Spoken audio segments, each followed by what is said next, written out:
বৈশাখের প্রচণ্ড তাপে পুড়ছে সারা দেশ। বাংলাদেশ হলো এমন একটি দেশ যেই দেশে গ্রীষ্মকালে অনেক বেশি পরিমাণে গরম পড়ে, যার ফলে গরমের মধ্যে মানুষের বসবাস করাটা অনেক কষ্টকর ব্যাপার হয়ে দাঁড়িয়েছে। আবার এর মধ্যে বাংলাদেশের এমন কিছু জেলা রয়েছে যেই জেলাগুলোতে তীব্র গরমের কারণে মানুষ অতিষ্ঠ হয়ে পড়েছে বলতে গেলে এইসব জেলাগুলোকে বাংলাদেশের সব থেকে গরম জেলা বলা হয়।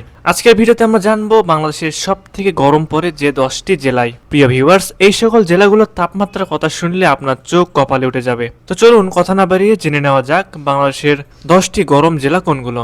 নম্বর 10, ঢাকা। ঢাকা জেলা গরমকালে এই জেলার তাপমাত্রা 41 ডিগ্রি সেলসিয়াসের উপরে চলে যায়। তবে যেহেতু ঢাকা একটি ঘনবসতি এলাকা, তাই ঢাকা জেলার গরম তুলনামূলক অনেক বেশি, মানে যেখানে জনসংখ্যা বেশি সেখানে গরমও তেমন বেশি হয়ে থাকে। নম্বর 9, খুলনা। গরমকাল চলে আসলেই খুলনা জেলার তাপমাত্রা বেড়ে দাঁড়ায় 42 ডিগ্রি তাপমাত্রায়, যার ফলে এই জেলার জনগণদের বসবাস করাটা অনেক ঝুঁকিপূর্ণ হয়ে পড়ে। তাছাড়া খুলনা জেলায় গরমকালে এত পরিমাণ রোদ পড়ে যা সহ্য করাটা অনেক মুশকিল হয়ে পড়ে। এই কারণে গরমকালে তাপদাহে অতিষ্ঠ হয়ে পড়েছে এই জেলার মানুষ। তীব্র তাপের কারণে বিপাকে পড়েছে নিম্ন আয়ের মানুষ। প্রয়োজনের তাগিদে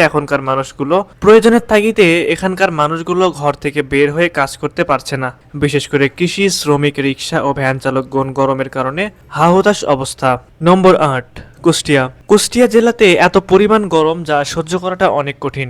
গরমকালে এই জেলার তাপমাত্রা বেড়ে দাঁড়ায় 43 ডিগ্রি সেলসিয়াস, যার কারণে নিম্ন শ্রমজীবী মানুষদের জীবিকা নির্বাহ করাটা অনেক কষ্টকর ব্যাপার হয়ে দাঁড়ায়। নম্বর 7, যশোর। গরমকালে যশোর জেলার তাপমাত্রা বেড়ে দাঁড়ায় 44 ডিগ্রি সেলসিয়াস তাপমাত্রায়, যার ফলে এই জেলার মানুষের অবস্থা হয়ে দাঁড়ায় খুবই মারাত্মক। মাঝে মাঝে এই জেলার মানুষরা গরম সহ্য করতে না পেরে অসুস্থ হয়ে পড়ে। বিশেষ করে শিশু ও বৃদ্ধদের জন্য এই গরমটা সহ্য করাটা অনেক কঠিন হয়ে পড়ে। নম্বর 6, পাবনা।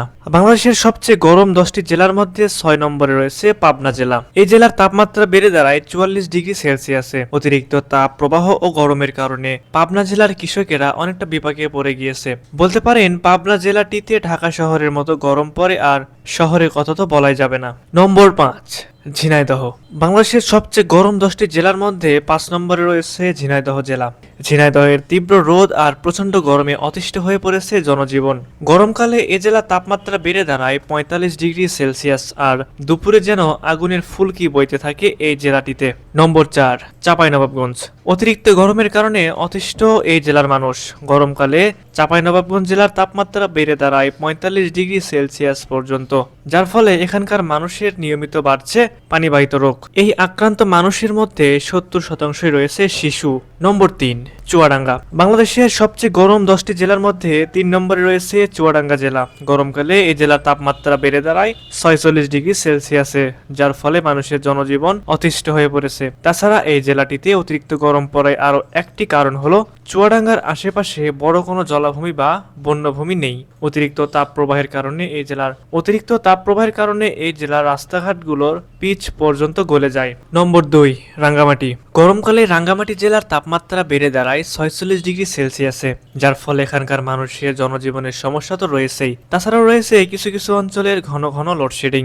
সবশেষ নম্বর 1, রাজশাহী। হ্যাঁ, আপনি ঠিকই শুনেছেন, বাংলাদেশের সবচেয়ে গরম 10টি জেলার মধ্যে 1 নম্বরে রয়েছে রাজশাহী জেলা। গরমকালের কিছু সময় রাজশাহী জেলার তাপমাত্রা 47 ডিগ্রি সেলসিয়াস হয়ে যায় এবং গরমকালে রাজশাহী জেলার গড় তাপমাত্রা থাকে 45 ডিগ্রি সেলসিয়াস। গরমের কারণে এই জেলার সাধারণ মানুষের জীবন শেষ হয়ে যায়। রাজশাহীর রাস্তাঘাটে চলাফেরা করলে আপনি গরমটা বুঝতে পারবেন। অতিরিক্ত রোদ প্রবাহের মাঝেও রিক্সাওয়ালারা তাদের জীবিকা নির্বাহের তাগিদে ছুটে চলেছে।